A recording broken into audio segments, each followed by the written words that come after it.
अस्सलाम वालेकुम स्टूडेंट्स, उम्मीद है कि आप सब खैरियत से होंगे। 10th क्लास कंप्यूटर साइंस का जो न्यू कोर्स है 2026 का, उसकी लेक्चर सीरीज़ में आज हमने चैप्टर नंबर 4 का जो टॉपिक पढ़ना है, बहुत इंपॉर्टेंट कॉन्सेप्ट है जिसका नाम है लूपिंग कंस्ट्रक्ट्स। लेक्चर स्टार्ट करने से पहले अगर आपने प्रीवियस लेक्चर्स नहीं देखे तो वो लाजमी देखिएगा, फिर आपको इसकी समझ आएगी। इसके अलावा अगर आपको कंप्लीट बुक का सोल्यूशन चाहिए यानी नोट्स चाहिए आपको ईजी वर्डिंग में, जिसमें एक्सरसाइजेज एक्टिविटीज सॉल्व हैं, additional MCQs, additional short questions भी एडेड हैं, जिनसे तैयारी करके आपके बोर्ड में पूरे नंबर आ सकते हैं, यानी आपकी फुल फ्लेज तैयारी हो सकती है। तो अगर आपको नोट्स चाहिए तो स्क्रीन पे नंबर चल रहा है, आप कॉन्टैक्ट कर सकते हैं। और जिन बच्चों के पास ये नोट्स हैं या जिन टीचर्स ने अपने स्टूडेंट्स को दिए हैं वो इसी से अपनी मुकम्मल तैयारी कर सकते हैं। तो स्टार्ट करते हैं लूपिंग कंस्ट्रक्ट से। इसमें सबसे पहले हमें ये पता होना चाहिए कि लूप कहते किसको हैं, फिर हम इसकी टाइप्स के ऊपर बात करेंगे। ध्यान से समझिएगा, ये कॉन्सेप्ट समझाने के बाद मैंने आपको इसका प्रोग्राम भी करवाना है, और एक्सरसाइज में एक प्रोग्राम है जो इस टॉपिक से रिलेटेड है, वो भी मैं आज ही आपको करवा दूंगा। तो वो आपको तब समझ आएगा जब आपको ये लेक्चर समझ आएगा। और इस चैप्टर से एक लॉन्ग क्वेश्चन भी आता है और चांसेस हैं कि ये वाला लॉन्ग क्वेश्चन है और ये वाला प्रोग्राम लॉन्ग में आ सकता है, जो ये एग्जाम्पल में भी है और जो मैंने आपको एक्सरसाइज वाला करवाना है। तो ये लॉन्ग क्वेश्चन एक्सरसाइज के अंदर, तो आपने इसको ध्यान से समझना है, कोई भी कॉन्सेप्ट, कोई भी लाइन मिस नहीं करनी आपने। सबसे पहले तो हम ये देखते हैं लूपिंग कंस्ट्रक्ट का मतलब क्या है। आपको याद होना चाहिए, जब मैंने चैप्टर स्टार्ट किया था, इस चैप्टर का नाम है कंट्रोल स्ट्रक्चर्स इन पाइथन, तो मैंने आपको कंट्रोल स्ट्रक्चर की डेफिनेशन बताई थी। क्या होता है control structure? The flow of execution of the program. अब हमने ये पढ़ा था कंट्रोल स्ट्रक्चर दो तरह के होते हैं। बाय डिफ़ॉल्ट यानी आमतौर पे तो हमारा जो प्रोग्राम लिखा होता है उसको हमारा जो इंटरप्रेटर है, जो ट्रांसलेटर है, वो एक तरतीब में एग्जीक्यूट करता है, यानी top to bottom line wise. लेकिन हम इसको चेंज कर सकते हैं। उसके लिए हमने दो तरह के कंट्रोल स्ट्रक्चर पढ़े थे। एक हमने पढ़ा था डिसीजन मेकिंग स्ट्रक्चर, यानी जिसे हम सिलेक्शन स्ट्रक्चर भी कहते हैं, और दूसरा जो स्ट्रक्चर है हमारे पास वो है लूप स्ट्रक्चर, या इसको लूपिंग कंस्ट्रक्ट भी कहते हैं। So this is the second type of control structure which is called loop structure. अब लूप स्ट्रक्चर होता क्या है, यानी अगर मेरे पास एक प्रोग्राम लिखा हुआ है और उस प्रोग्राम के अंदर ये वाली दो स्टेटमेंट्स हैं, फ़र्ज़ कर लेते हैं, जिनको मैंने एग्जीक्यूट करना है बार बार, यानी ये दो ऐसी लाइंस हैं, दो ऐसी स्टेटमेंट्स हैं जिनको मैंने रिपीटेडली एग्जीक्यूट करना है, यानी बार बार चलाना है, तो फिर उसके लिए मैं लूप इस्तेमाल करूंगा। तो इसकी डेफिनेशन नोट कर लीजिए। यहाँ पर प्रॉपर डेफिनेशन नहीं लिखी हुई, यहाँ पर सिर्फ ये लिखा हुआ है कि लूप क्या करता है। Loop help us repeat actions. Loop हमें ये मदद देता है कि हम एक्शंस को, किसी भी स्टेटमेंट को, किसी भी काम को रिपीट कर सकें, चला सकें। Making our code more efficient, हमारा कोड ज़्यादा एफिशिएंट हो जाता है, यानी जल्दी एग्जीक्यूट हो जाता है। एंड ईजियर टू रीड, और उसको रीड करना भी आसान हो जाता है। जैसे कि फ़र्ज़ कर लें कि आपके पास आपको कहा जाता है कि आपने स्क्रीन के ऊपर हेलो प्रिंट करना है, लेकिन आपने इसको प्रिंट करना है 15 टाइम्स या 50 टाइम्स, फॉर एग्जांपल 50 दफ़ा आपने हेलो प्रिंट करना है। तो हेलो प्रिंट करने के लिए हम क्या लिखते हैं? हम लिखते हैं प्रिंट, और इसके अंदर इन्वर्टेड कोमास के अंदर हम हेलो लिखते हैं। तो क्या ये जो एक स्टेटमेंट है मैं 50 दफ़ा लिखूँगा? ये तो बहुत ही मुश्किल काम है, ठीक है। तो ये काम किया तो जा सकता है, लेकिन बहुत मुश्किल है और प्रोग्राम की लेंथ भी ज़्यादा हो जाएगी। तो इस तरह के प्रॉब्लम्स के लिए या इस तरह के टास्क के लिए हमारे पास लूप होता है। तो लूप में हम क्या करेंगे, लिखेंगे ये एक दफ़ा ही, लेकिन उसको चला देंगे 50 दफ़ा, उसे चला देंगे 100 दफ़ा, जितनी दफ़ा आप चलाना चाहते हैं। तो डेफिनेशन क्या होगी इसकी? आसान डेफिनेशन, और ये आपने याद भी रखनी है, शॉर्ट में पूछ सकता है। तो आपने लूप की डेफिनेशन या लूप कंस्ट्रक्ट की डेफिनेशन ये याद रखनी है कि loop is used to repeat a statement or set of statements for a specified number of times, यानी एक खास लिमिट तक हम एक या एक से ज़्यादा स्टेटमेंट्स को चलाने के लिए लूप का इस्तेमाल करते हैं। फिर आगे आपने लिखना है there are two types of loop in Python. Number 1 is while loop, जो आज हमने डिस्कस करना है, and number 2 is for loop, जो कि हम नेक्स्ट लेक्चर में डिस्कस करेंगे। तो ये हमारे पास दो तरह के लूप होते हैं, उसकी डेफिनेशन मैंने आपको बता दी। अच्छा, अब ये लूप बनाने के लिए, जैसे मैंने आपको बताया था कि सिलेक्शन स्ट्रक्चर या डिसीजन मेकिंग बनाने के लिए हम इफ़ का इस्तेमाल करते हैं, इफ एल्स का इस्तेमाल करते हैं, तो लूप को बनाने के लिए भी हमारे पास कुछ स्टेटमेंट्स हैं, और वो स्टेटमेंट जो है उनमें एक वाइल लूप है और एक फॉर लूप है। तो हम स्टार्ट करते हैं वाइल लूप से कि वाइल लूप है क्या। वाइल लूप की डेफिनेशन जो है वो आसान अल्फाज में समझ लें। While loop is a type of loop which is used to repeat a statement or set of statements as long as the given condition remains true। तो ये इसकी डेफिनेशन है वाइल लूप की। ये डेफिनेशन लिखने के बाद आपने इसका सिंटेक्स लिखना है। तो सिंटेक्स आपको मैं आसान करके यहाँ पर लिख देता हूँ। आपने इसका सिंटेक्स कुछ इस तरह से लिख लेना है इसकी डेफिनेशन के बाद, कि आपने लिखना है वाइल। वाइल लिखने के बाद आपने आगे लिखना है कंडीशन। कंडीशन लगाते हैं हम, उसके बाद कॉलन, जैसे इफ़ में करते हैं, इफ़ आगे कंडीशन, इसी तरह से वाइल और आगे कंडीशन। उसके बाद इंडेंट छोड़ के यहाँ पर आपने स्टेटमेंट लिख देनी है, या फिर सेट ऑफ स्टेटमेंट्स भी हो सकती हैं, यानी एक से ज़्यादा स्टेटमेंट्स भी हो सकते हैं। सिर्फ इतना सा आपका सिंटेक्स है। अगर आपको ये आसान लगता है आप ये वाला लिख दें, ठीक है। लेकिन इसके अंदर ज़्यादा उसने लिखा हुआ है, तो ये एक सिंपल सा इसका सिंटेक्स आपका बन जाएगा। तो वाइल की डेफिनेशन मैंने आपको बता दी। यहाँ पर क्या लिखा हुआ है, while loop runs as long as condition is true. तो ये छोटी डेफिनेशन है, मैंने आपको इतनी बता दी जिससे आपके नंबर जो है वो एक तो ईजी है और आपको ज़्यादा नंबर मिल जाएंगे, यानी पूरे नंबर मिल सकते हैं। It checks the condition before each iteration, ये कंडीशन को चेक करता है हर आइट्रेशन से पहले। ये आइट्रेशन क्या चीज़ है, आइट्रेशन का मतलब होता है साइकिल, वो मैं भी आपको बताता हूँ साइकिल क्या। And stops running when the condition is no longer true, और जब कंडीशन ट्रू नहीं रहती यानी फॉल्स हो जाती है, तो ये वो आइट्रेशन यानी वो जो चक्कर हैं, साइकिल है, उसको रोक देता है।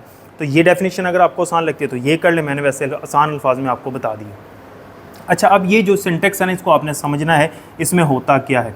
होता ये है कि जैसे ही वाइल के पास आता है हमारा इंटरप्रेटर, हमारा ट्रांसलेटर, उसको एग्जीक्यूट करने, वो कंडीशन देखता है।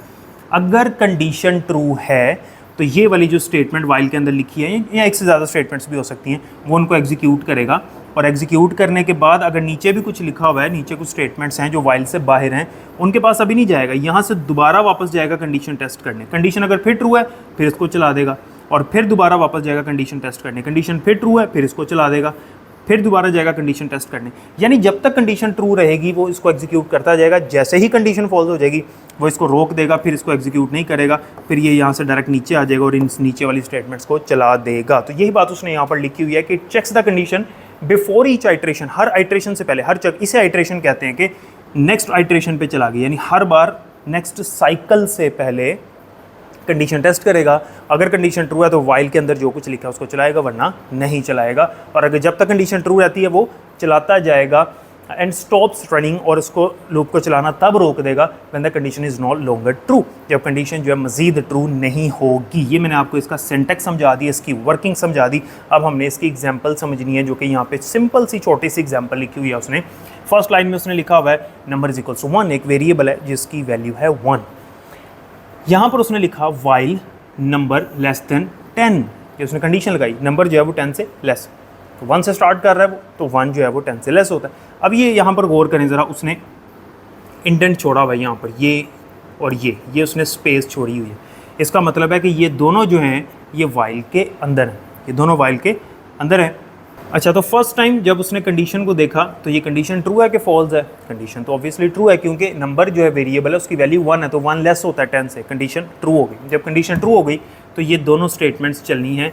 जब ये दोनों स्टेटमेंट्स चलनी है तो पहली जब स्टेटमेंट चलेगी तो उसमें क्या प्रिंट कर रहा है, नंबर, सिंपल जो वेरिएबल है उसकी वैल्यू प्रिंट कर रहा है। तो नंबर जो वेरिएबल है उसकी वैल्यू है हमारे पास 1, तो स्क्रीन के ऊपर ये इस तरह से 1 प्रिंट हो जाएगा। उसके बाद नीचे आया तो यहाँ पर लिखा हुआ है नंबर प्लस इक्वल्स टू 1। अब इसका क्या मतलब है, मैंने आपको बताया भाई ये कंपाउंड असाइनमेंट ऑपरेटर है। ये क्या करता है कि ये जो नंबर का वेरिएबल है इसमें प्लस कर देगा 1, तो नंबर की जो नंबर का वेरिएबल है यहाँ पर लिखते जाते हैं कि नंबर का वेरिएबल जो है फर्स्ट टाइम उसकी वैल्यू थी 1, अब उसमें प्लस 1 हो गया तो नंबर के वेरिएबल की वैल्यू क्या हो गई, 2 हो गई। अच्छा, अब यहाँ से दोबारा ऊपर जाएगा कंडीशन टेस्ट करने। ये इसने कंडीशन टेस्ट करते रहना है, जब तक कंडीशन फॉल्स नहीं होती तब तक इसको चलाता जाएगा। कंडीशन टेस्ट की, अब नंबर की वैल्यू 2 है तो 2 लेस होता है 10 से, कंडीशन फिर ट्रू है। फिर वाइल के अंदर आया और फिर नंबर की वैल्यू प्रिंट की, यानी यहाँ पर 2 प्रिंट कर दिया नीचे वाली लाइन में, ठीक है। इसी तरह से फिर नंबर में +1 कर दिया और फिर यहाँ पर नंबर की वैल्यू 3 हो गई। फिर कंडीशन टेस्ट करने गया, कंडीशन फिर ट्रू है तो 3 प्रिंट हो जाएगा। इसी तरह से फिर उसकी वैल्यू 4 हो जाएगी, 4 प्रिंट हो जाएगा, ठीक है। और ये प्रिंट होता जाएगा 5, 6, 7, 8, 9 तक प्रिंट होगा। जैसे ही वैल्यू जो है वो 10 होगी, इंक्रीमेंट करके, इंक्रीमेंट का मतलब इजाफा करके, जैसे ही वैल्यू 10 हो जाएगी नंबर की, कंडीशन टेस्ट करने जाएगा, कंडीशन फॉल्स हो जाएगी, क्योंकि उसने कहा है नंबर लेस देन 10। अब ये तो इक्वल हो गई ना, क्योंकि नंबर की वैल्यू 10 हो गई तो 10 10 के इक्वल होता है, कंडीशन फॉल्स हो गई। जब कंडीशन फॉल्स हो गई तो इन दोनों को नहीं चलाना, नीचे आ जाएगा और नीचे कुछ है ही नहीं, तो प्रोग्राम हमारा ख़त्म हो जाएगा। तो ये आउटपुट प्रिंट होगी 1 2 3 4 5 6 7 8 9 यहाँ तक, ठीक है। और ये उसने जस्ट कमेंट के लिए ऐड किया, मल्टी लाइन कमेंट के लिए उसने ऐड किया हुआ है। बाकी ये आउटपुट में शो नहीं होगा, आउटपुट में सिर्फ यही चीज़ें शो होंगी 1 से लेकर 9 तक, ये एक सीरीज़ प्रिंट होगी। अच्छा, अगर इसकी समझ आ गई है तो इसी के अंदर मैं थोड़ा सा चेंज करता हूँ और आपको बताता हूँ कि आपकी एक्सरसाइज का जो क्वेश्चन नंबर 6 है वो भी समझ आ जाएगी। अगर मैं आपको ये कहता हूँ कि आपने सीरीज़ प्रिंट करनी है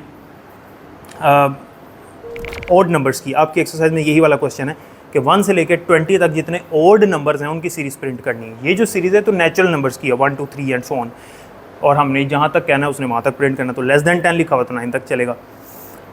आपकी एक्सरसाइज में उसने कहा है कि 1 से लेकर 20 तक आपने ओड नंबर्स प्रिंट करने। तो ओड नंबर कहाँ से स्टार्ट होते हैं? 1 से होते हैं। तो यहाँ पर 1 ही रहने देंगे वेरिएबल की वैल्यू, क्योंकि ओड नंबर 1 से स्टार्ट होते हैं। लेकिन उसने चूँकि 20 तक का है तो यहाँ पर हम लिख देंगे लेस देन इक्वल्स टू 20, ठीक है, या लेस देन 20 कर देंगे, क्योंकि 19 तक होता है ना ओड नंबर, 20 तो इवन नंबर है।